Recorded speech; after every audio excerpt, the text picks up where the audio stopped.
Assalamualaikum warahmatullahi wabarakatuh. Selamat datang di sepenggal cerita, tempat di mana kisah-kisah misteri, sejarah kelam, dan kejadian nyata yang mengguncang logika kami hadirkan untuk Anda, dalam balutan suara dan narasi yang tak akan mudah dilupakan. Silahkan tekan tombol subtitle untuk melihat cerita lebih seru, jangan lupa subscribe, suka dan komen jika kamu punya cerita seru lainnya. Pada abad ke-13 hingga ke-15 sebelum Masehi di sebuah desa kecil yang tersembunyi di antara pegunungan Bani Israel, hiduplah seorang lelaki bernama Karun. Ia dikenal sebagai sosok yang pendiam, kurus, dan berpakaian lusuh. Setiap hari ia berjalan dari rumah ke rumah, menawarkan jasa kecil seperti membawa air atau membersihkan halaman. Orang-orang memandangnya dengan rasa iba, karena hidupnya jauh dari berkecukupan.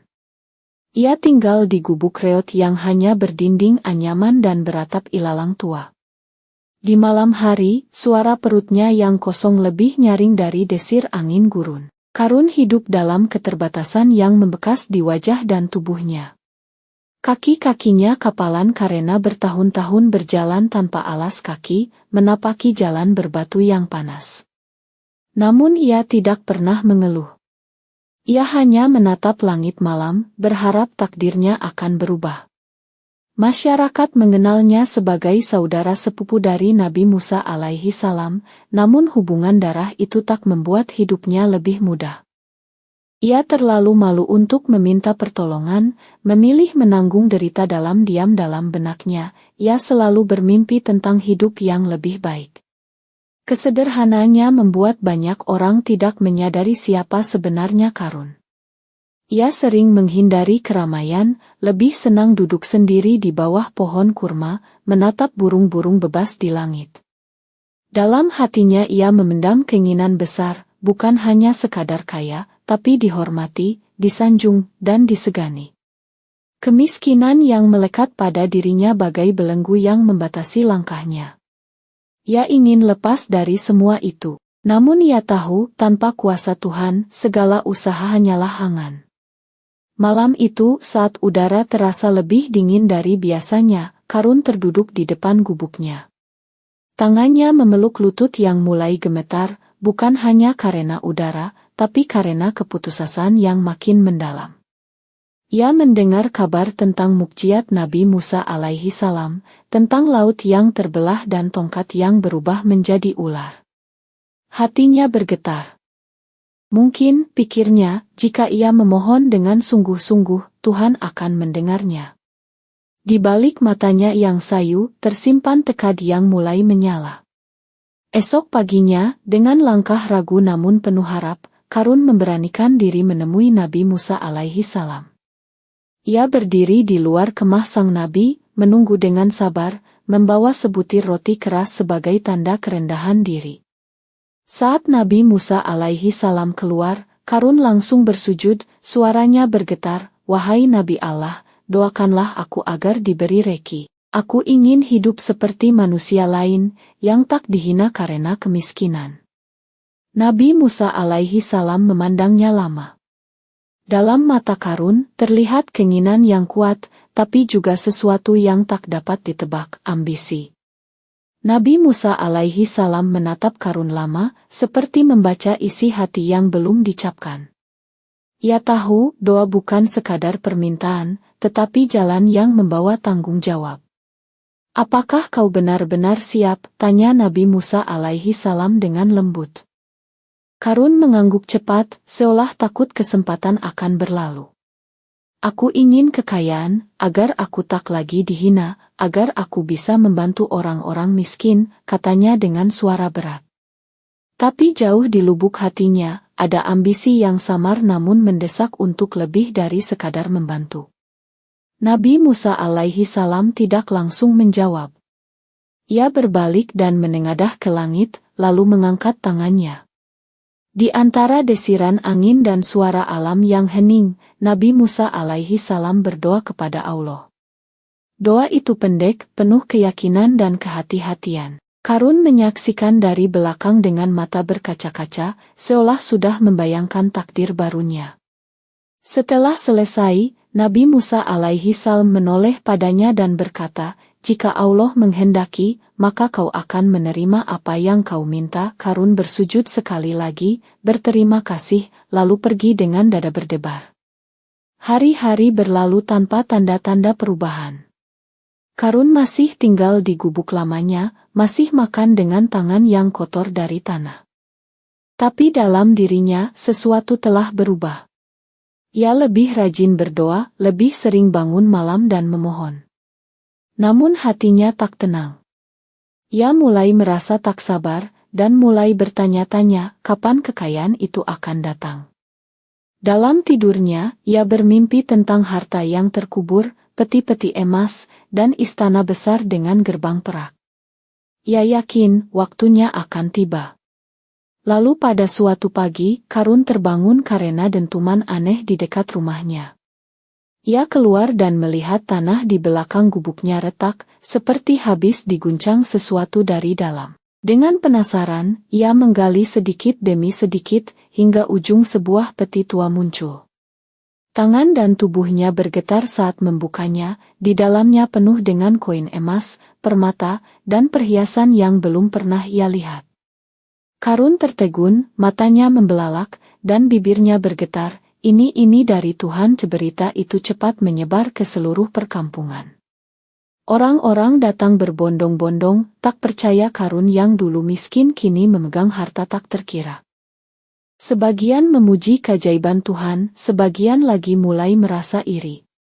Karun berdiri di tengah mereka, bingung antara rasa syukur dan bangga. Ia kembali menemui Nabi Musa alaihi salam dan berkata dengan penuh semangat, "Doamu dikabulkan.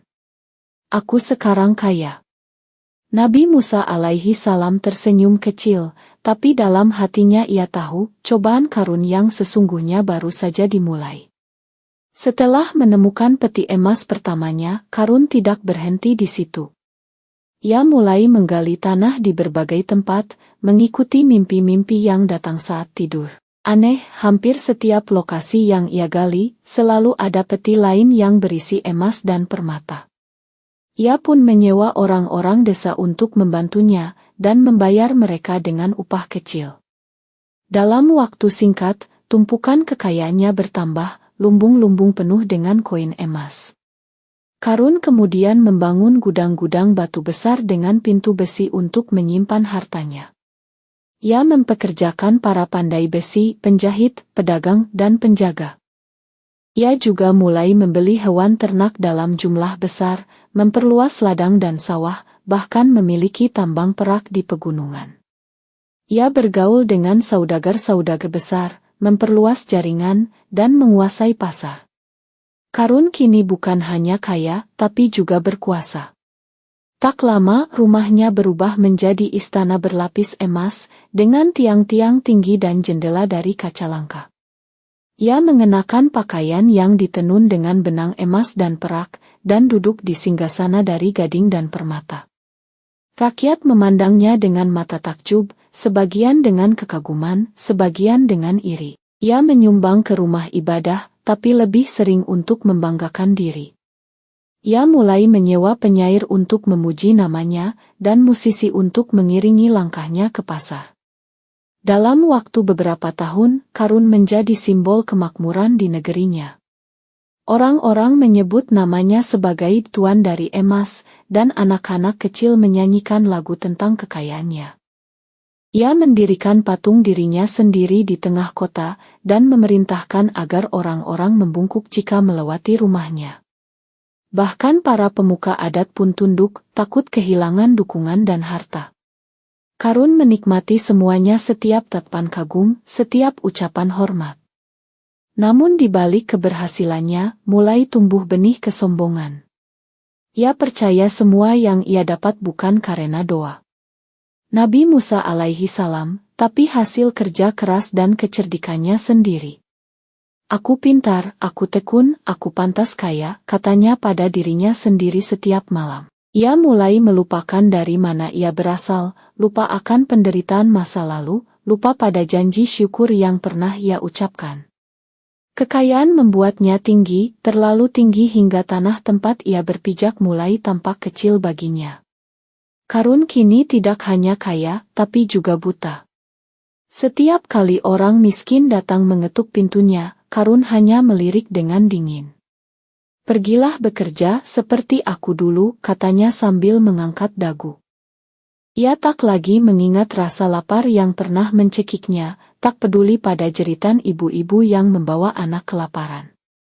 Ia menutup pintu-pintu gudangnya rapat-rapat, bahkan menaikkan pajak pada tanah milik rakyat. Kekayaannya tak mengalir seperti sungai, melainkan mengendap seperti lumpur kering dalam peti besi terkunci. Ketika seorang janda tua datang memohon gandum untuk bayinya yang sakit, Karun menolak tanpa ampun. "Anakmu bukan tanggung jawabku," ucapnya sembari menoleh pada cermin emas di ruangannya. Ia tidak hanya menolak memberi, tapi mulai menghina orang-orang miskin sebagai beban. Hatinya yang dulu lembut berubah keras seperti batu karang. Ia mempercayai bahwa kekayaannya adalah tanda bahwa dirinya lebih unggul dari semua orang, bahkan dari para nabi. Karun mulai membandingkan dirinya dengan Nabi Musa alaihi salam. Apa yang bisa dilakukan Musa selain bicara dan berdoa? "Aku punya emas, aku punya kekuasaan," bisiknya dalam hati. Ia bahkan pernah berkata kepada pengikutnya, "Mengapa aku harus berterima kasih pada Musa? Aku bisa membangun negeri ini sendiri." Ia menolak setiap ajakan untuk bersedekah, dan mencemooh perintah agama yang mengajarkan berbagi. Kekikiran itu tumbuh liar, menelan akhlaknya sedikit demi sedikit.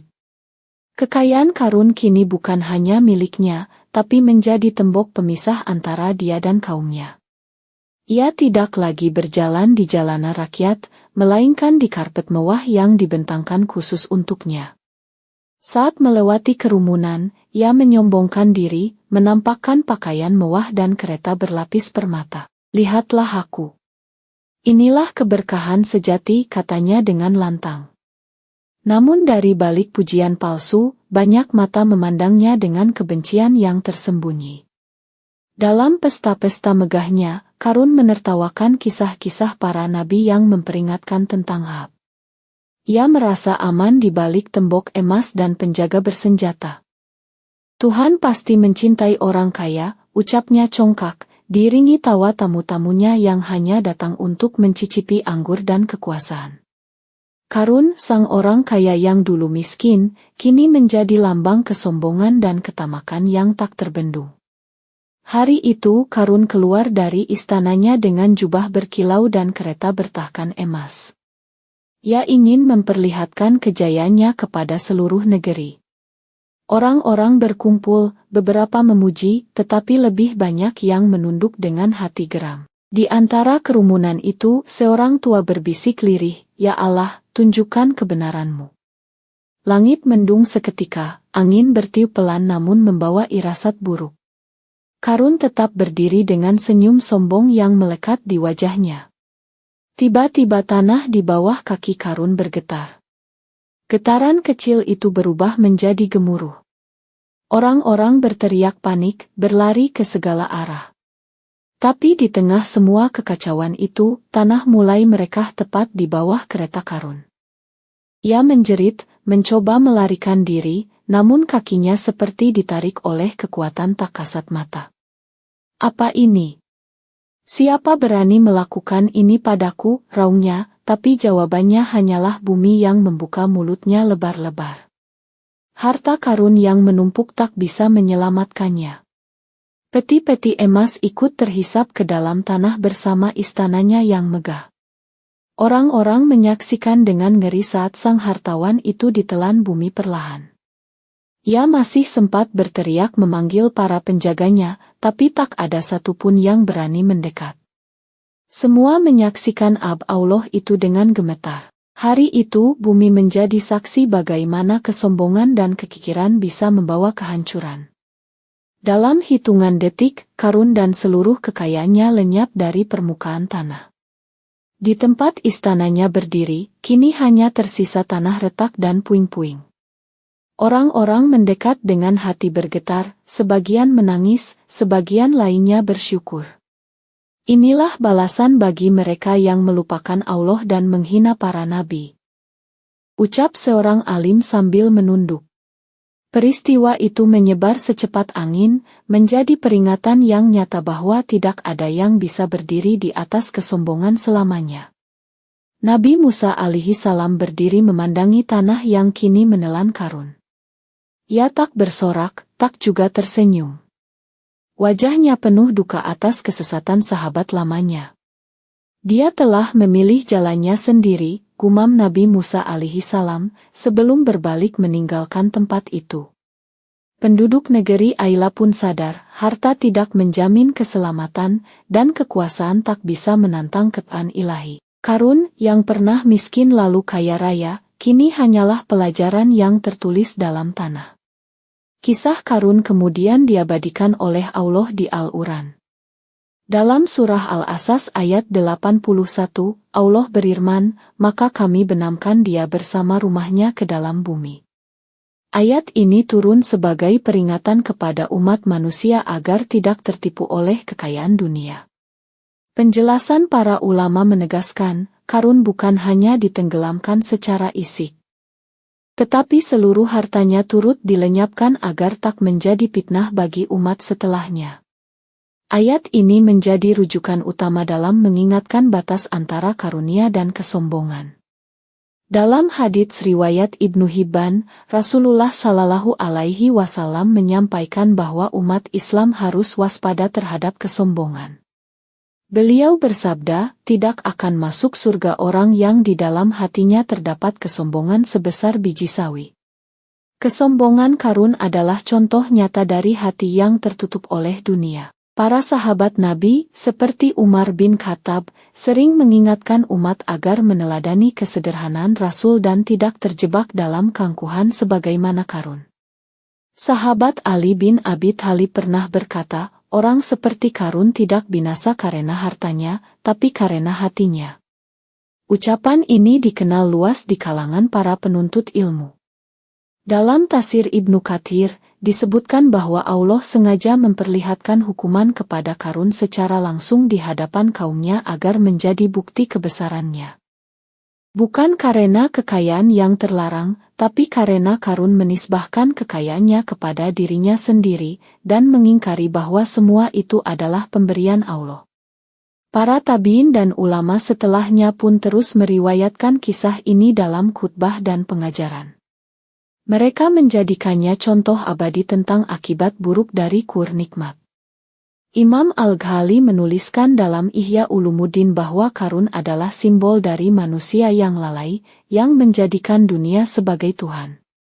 Hukuman yang menimpanya disebut sebagai azab yang dipercepat di dunia, agar umat lain sadar sebelum terlambat. Kisah Karun bukan dongeng, melainkan sejarah yang hidup dalam wahyu. Kisah tentang Karun pun tetap hidup dalam tilawah umat Islam hingga kini. Anak-anak diajarkan agar tidak hanya menghal nama Karun, tapi memahami sebab kehancurannya. Dalam setiap majelis ilmu, kisah ini disampaikan ulang sebagai pelajaran bahwa Allah Subhanahu wa Ta'ala Maha mengetahui isi hati hambanya. Allah tak menahan reki, tetapi memberi dengan ujian.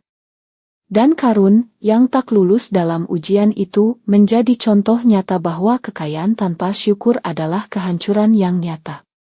Sejak diturunkannya kisah Karun dalam Al-Quran, cerita tentangnya menyebar ke berbagai pelosok negeri.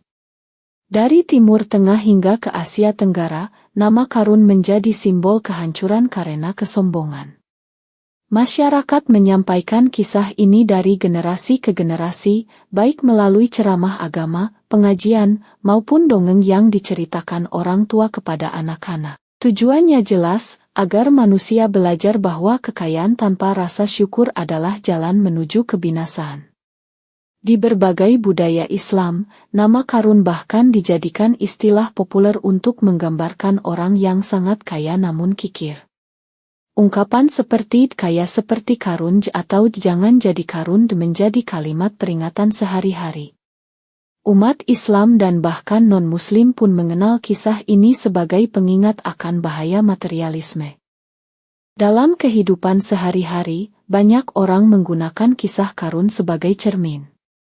Mereka yang pernah sombong karena jabatan atau kekayaan mulai tersentuh dan sadar akan kelemahannya. Di masyarakat yang bijak, kisah Qarun menjadi pembelajaran moral yang kuat.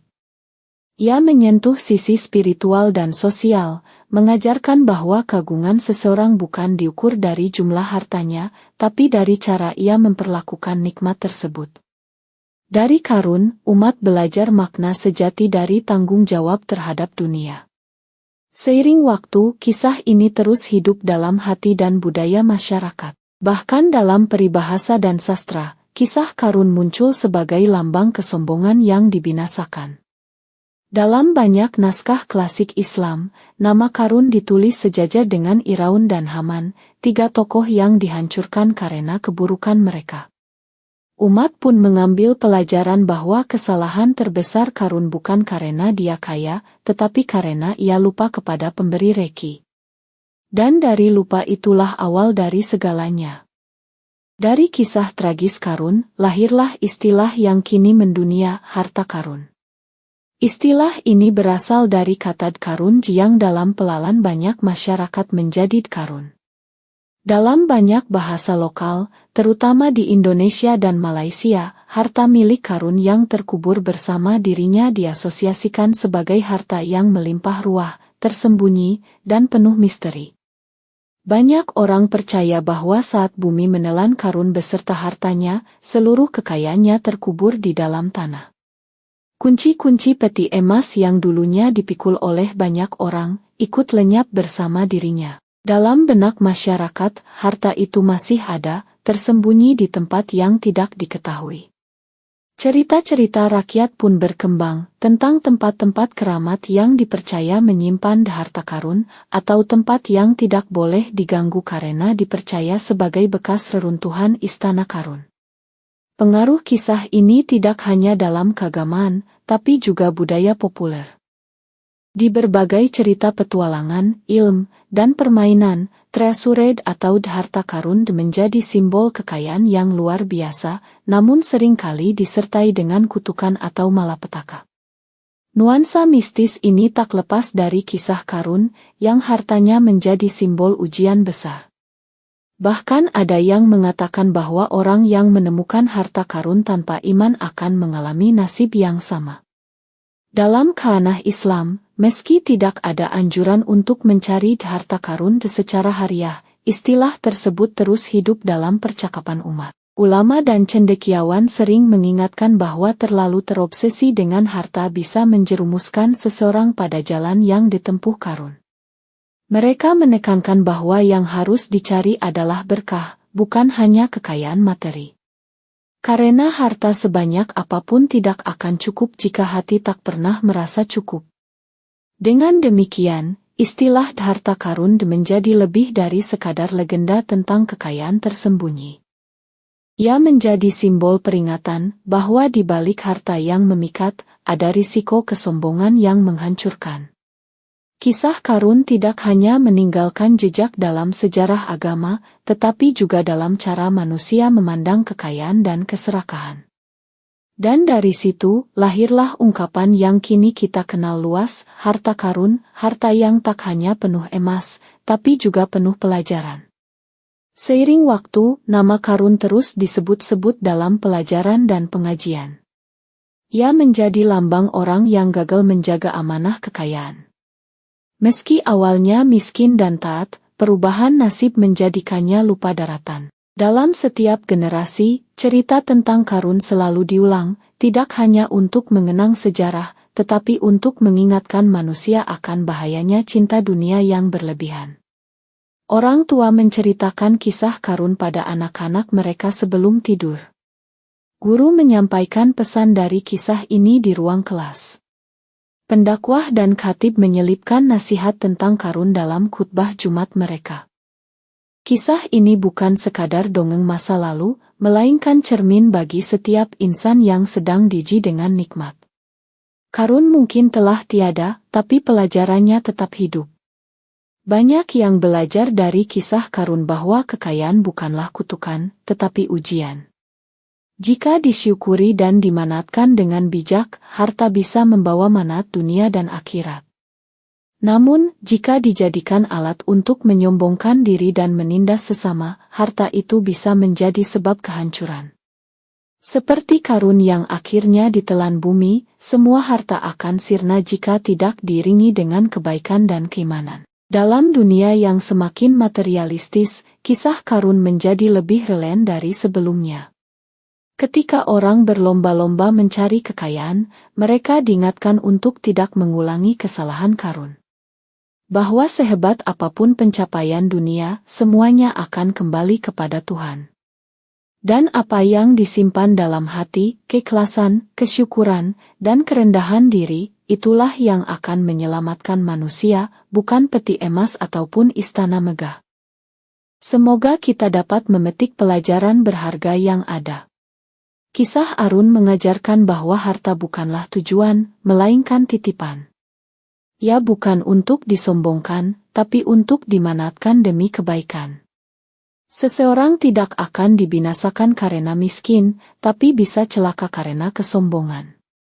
Maka, siapapun yang membaca kisah ini diharapkan bisa mengambil pelajaran, bahwa sebaik-baiknya harta adalah yang dibarengi dengan iman, dan seburuk-buruknya kekayaan adalah yang menjauhkan kita dari Tuhan. Jangan lupa untuk melihat dan mendengarkan cerita seru dan menarik lainnya hanya di Sepenggal Cerita. Sampai jumpa.